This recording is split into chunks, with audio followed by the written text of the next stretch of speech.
Sarah Martinez walked through the doors of the military training facility with the same quiet confidence she had carried for years. At 42, she moved with purpose, but without the need to prove anything to anyone. Her dark hair was pulled back in a simple ponytail, and she wore standard military PT gear that gave no hint of her extraordinary background. The facility buzzed with activity as new recruits prepared for their evening training session. Sarah had been hired as a civilian contractor to help design advanced combat training programs. After 17 years as a Navy SEAL, she had transitioned to consulting work, sharing her expertise with the next generation of warriors. It was satisfying work, though she sometimes missed the adrenaline of active duty. As she made her way toward the administrative offices, Sarah noticed the usual mix of curious glances and dismissive looks. In her years of service, she had grown accustomed to being underestimated. Most people saw a woman of average height with a calm demeanor and assumed she was support staff, or perhaps a physical therapist. They had no idea that beneath her unassuming exterior lay muscles hardened by years of the most demanding military training on Earth. The meeting with Colonel Davidson had gone well. He was an old-school officer who initially seemed skeptical about bringing in a civilian consultant. But Sarah's reputation and credentials spoke for themselves. She had served in some of the most classified operations in recent military history, though most of her records remained sealed. What mattered was that she knew how to train soldiers to survive and succeed in impossible situations. After the meeting, Sarah headed toward the changing rooms to switch from her business attire back to workout clothes. She planned to observe the evening training session to get a better feel for the current programs and identify areas for improvement. The women's changing room was located in an older section of the building, somewhat isolated from the main training areas. As she pushed open the heavy door, Sarah immediately noticed something was wrong. The lights were dimmed, and she could hear muffled voices coming from deeper inside the room. Her instincts, finely tuned by years of dangerous missions, told her to be cautious. But this was supposed to be a safe environment, a military facility where discipline and respect were paramount. Sarah moved quietly through the entrance area, her soft-soled shoes making no sound on the tile floor. The voices became clearer as she approached the main changing area. 3 male soldiers, all appearing to be in their early 20s, had cornered a young female recruit near the lockers. The woman looked terrified, pressed back against the metal doors with tears streaming down her face. "Come on, sweetheart," one of the soldiers was saying, his voice dripping with menace. "Nobody's going to believe you anyway. Just cooperate, and this will be over quick." Another soldier laughed darkly.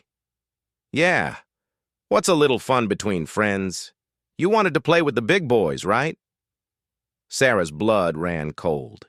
She had seen this scenario too many times during her service, and she knew exactly how it would end if she didn't intervene. The young recruit, barely 18 by the look of her, was frozen with fear. She wore the standard uniform of a new trainee, and Sarah could see her name tag read Johnson. Without hesitation, Sarah stepped into the open area. "Excuse me," she said in a calm, clear voice. "I think you gentlemen are in the wrong place." The 3 soldiers turned toward her, their faces showing a mixture of annoyance and amusement. The apparent leader, a stocky man with corporal stripes, looked Sarah up and down dismissively. "This doesn't concern you, lady," he said with a sneer. "Why don't you just turn around and walk away? Pretend you didn't see anything." Sarah remained perfectly still, her hands relaxed at her sides. "I can't do that," she replied evenly. "And I'm going to ask you one time to step away from her and leave." The second soldier, tall and lanky with sergeant stripes, laughed out loud. "Are you serious? You think you're going to stop us? Look around, sweetheart. It's 3 against 1, and you're not even military." The third soldier, younger than the others but just as aggressive, stepped toward Sarah. "Maybe we should teach you a lesson too." Show you what happens to people who stick their nose where it doesn't belong." Private Johnson remained pressed against the lockers, her eyes wide with a mixture of terror and hope. She could sense that something had shifted in the room's dynamic, though she couldn't understand why this civilian woman seemed so unafraid. Sarah took a small step forward, her posture remaining relaxed but alert. "I'm going to say this one more time," she said, her voice carrying a subtle edge that hadn't been there before. "Walk away now, and we can all pretend this never happened." The corporal's face darkened with anger. "You know what? I think you need to learn some respect." He moved toward Sarah aggressively, his hands reaching out as if to grab her. In that moment, Sarah's expression changed almost imperceptibly. The casual facade remained, but something predatory flickered in her eyes.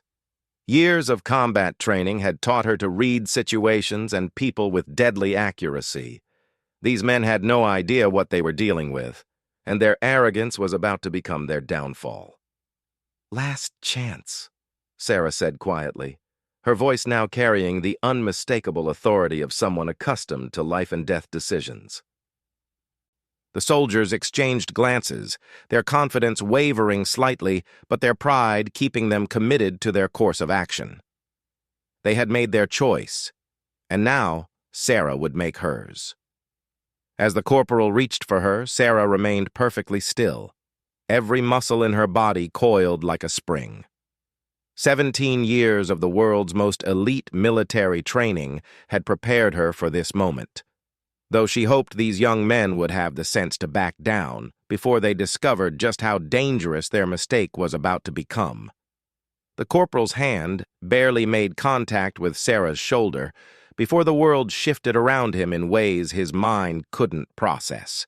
One moment he was reaching forward with aggressive confidence, and the next he found himself face down on the cold tile floor.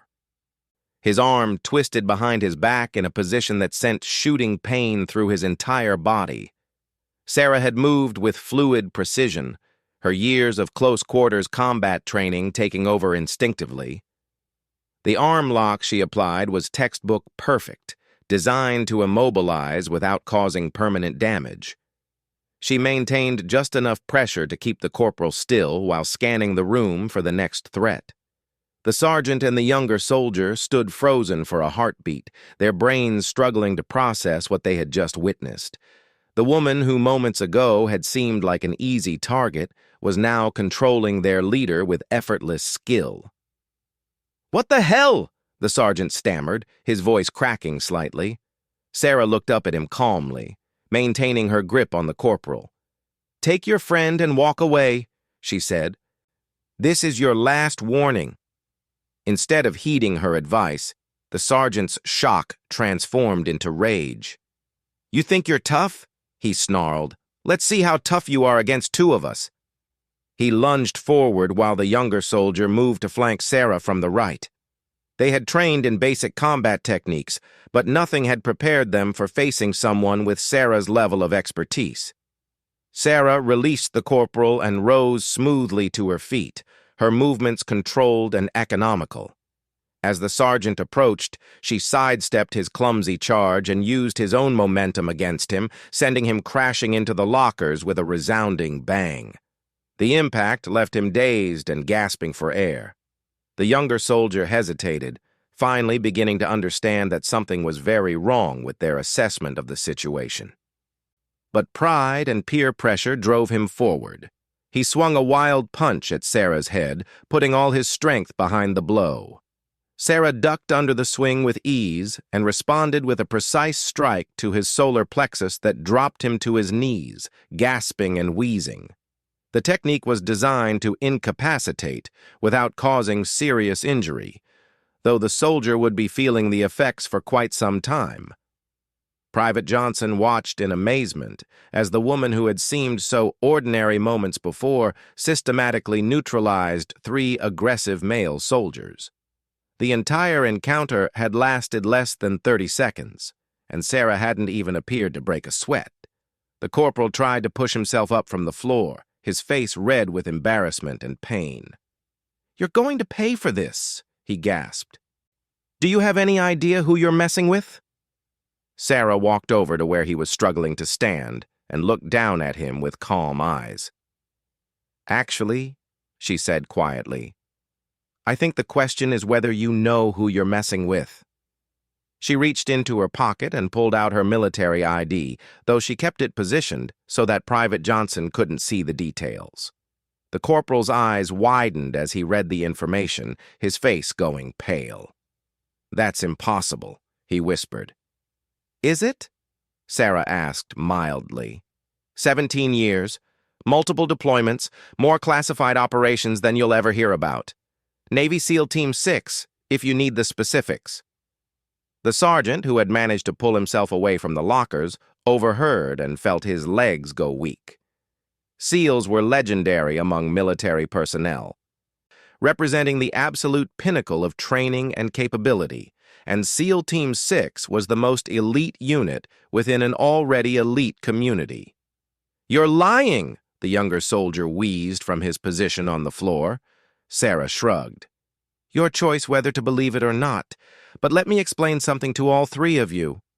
Her voice remained calm, but there was steel underneath. "What you were about to do to this young woman isn't just morally wrong. It's a federal crime. And in my experience, soldiers who assault their fellow service members don't last long, whether they get caught officially or not." She walked over to where Private Johnson stood, still pressed against the lockers, but now looking at Sarah with awe rather than fear. "Are you okay?" Sarah asked gently.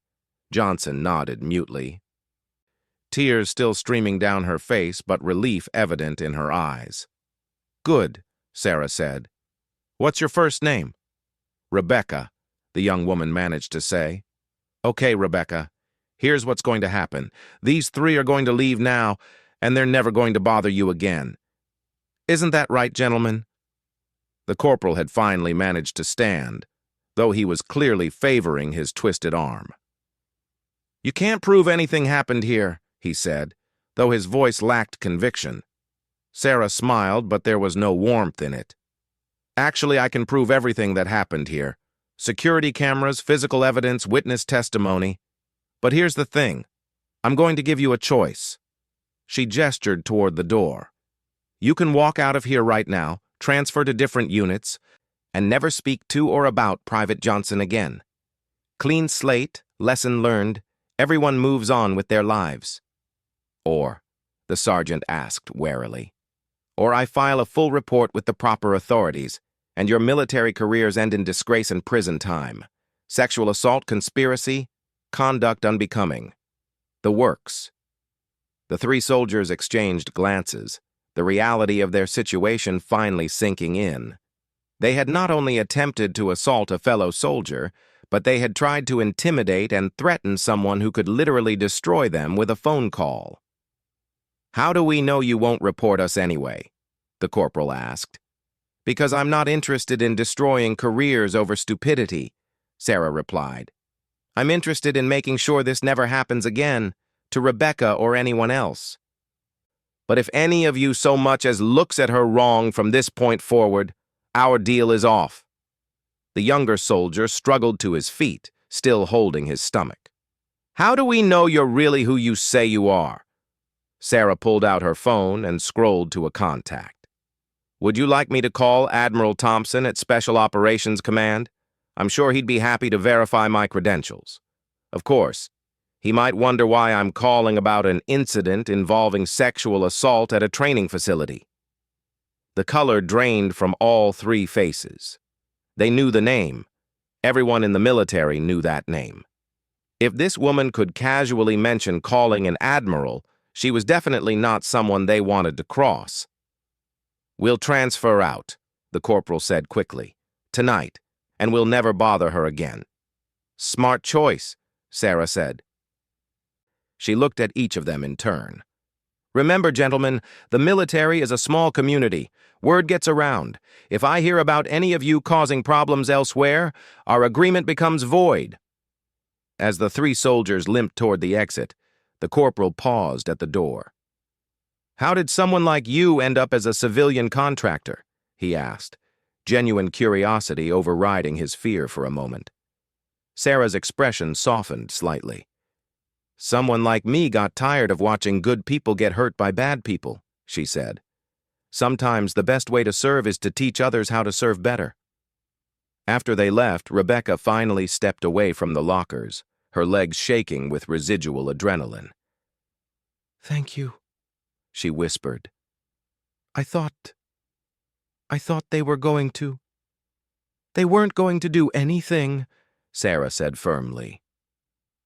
Not on my watch.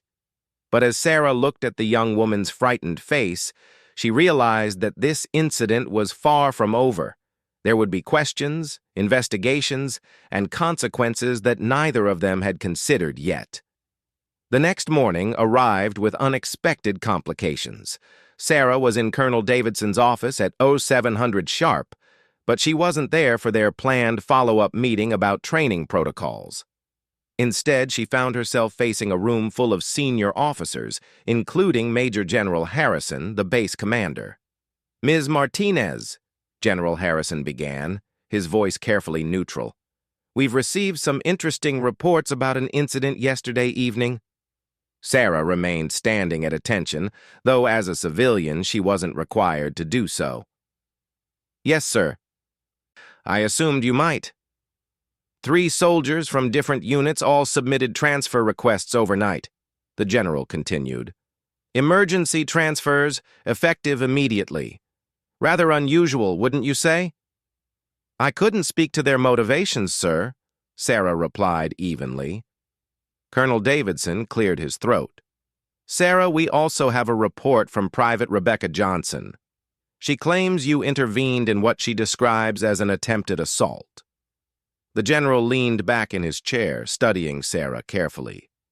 "What's interesting is that Private Johnson insists nothing inappropriate actually happened. Says it was all a misunderstanding that you helped resolve peacefully." Sarah met his gaze steadily. "Private Johnson is a smart young woman, sir. Sometimes discretion serves everyone's interests better than drama." "Indeed," the general said slowly, "though I have to wonder what could convince 3 soldiers to request immediate transfers after a simple misunderstanding." Major Patricia Williams, the base's senior female officer, spoke up from her position near the window. "General, I've reviewed the security footage from the corridor outside the changing rooms. I saw 3 soldiers enter the women's facility, which is already a violation of protocol. They remained inside for several minutes before exiting rapidly, appearing distressed." "Distressed how?" the general asked. "Limping, sir. One was holding his arm, another his stomach. The third kept looking over his shoulder as if he expected to be followed." Colonel Davidson shifted uncomfortably. "The question is, what exactly happened in there? And should we be concerned about our civilian contractors' methods?" The door to the office opened, and Admiral Thompson walked in, his presence immediately commanding attention from everyone in the room. Sarah felt a small smile tug at her lips as she recognized her former commanding officer. "Gentlemen, ladies," the Admiral said, his voice carrying the authority of decades in special operations. "I understand you have questions about one of my former operators." General Harrison stood quickly. "Admiral, we weren't expecting you. Ms. Martinez sent me a message last night requesting that I be present for any official discussions about the incident," Admiral Thompson explained.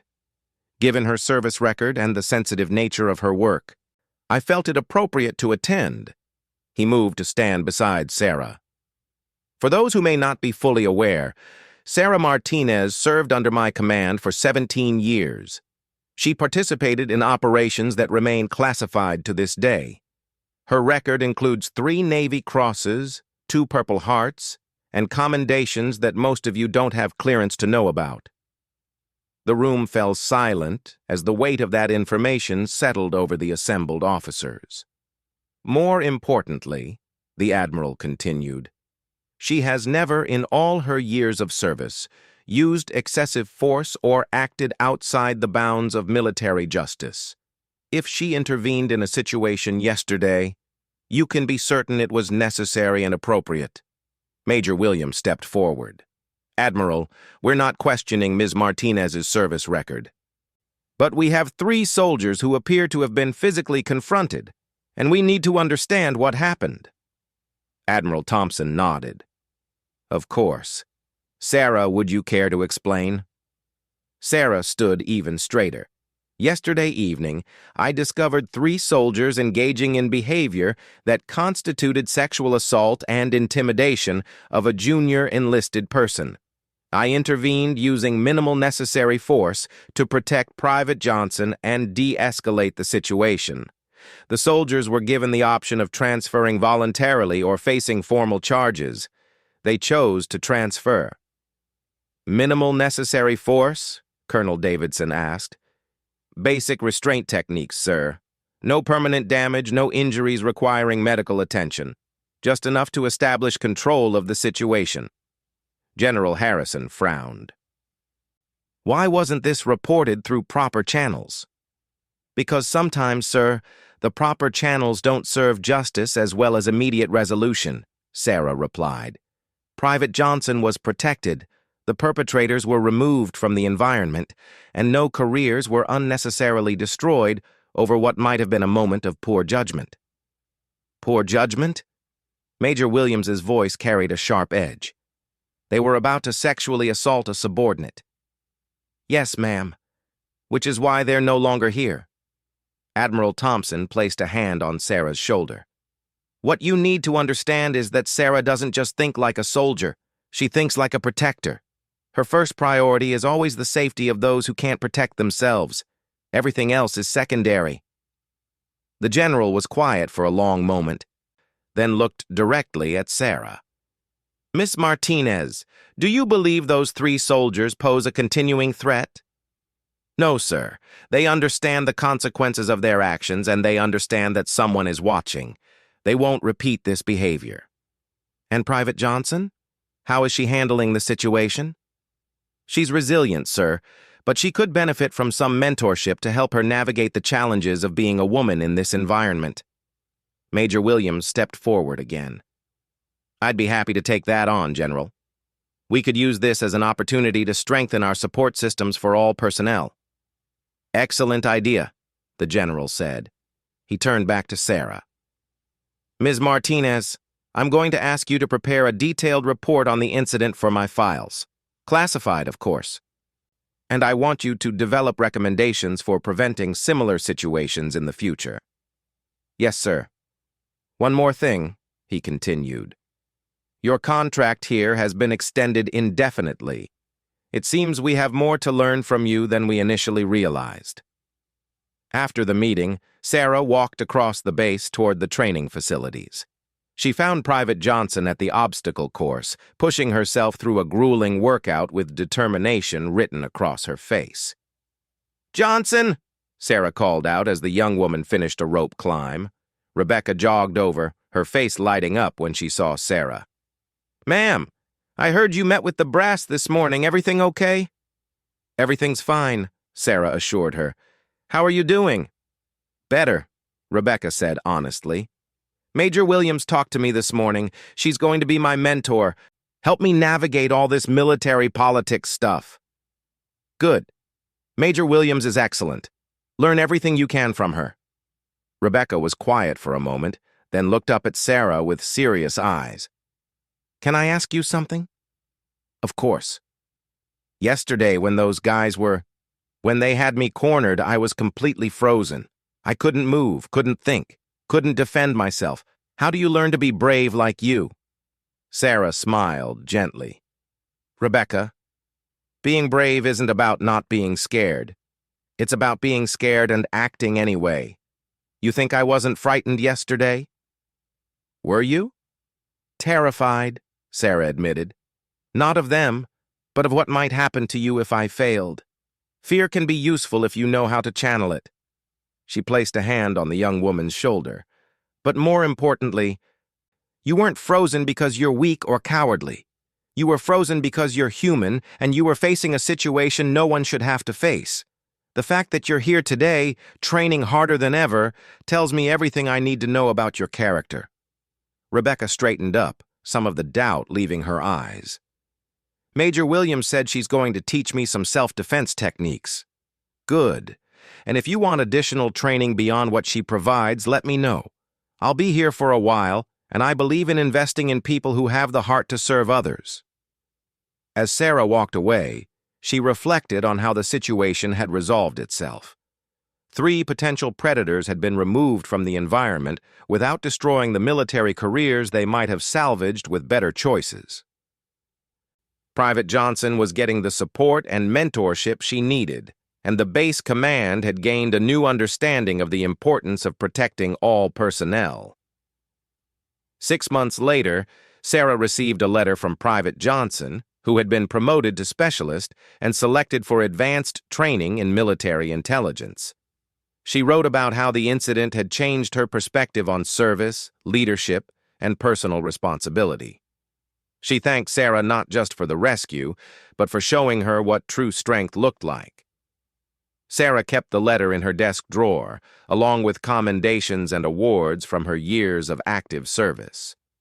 But somehow, knowing that she had helped one young soldier find her path meant as much to her as any medal she had ever received. The military was slowly changing, becoming more inclusive and protective of all who served.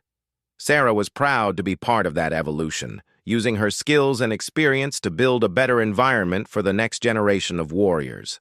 After 17 years of fighting enemies abroad, she had found a new mission fighting for justice at home, and that mission suited her perfectly.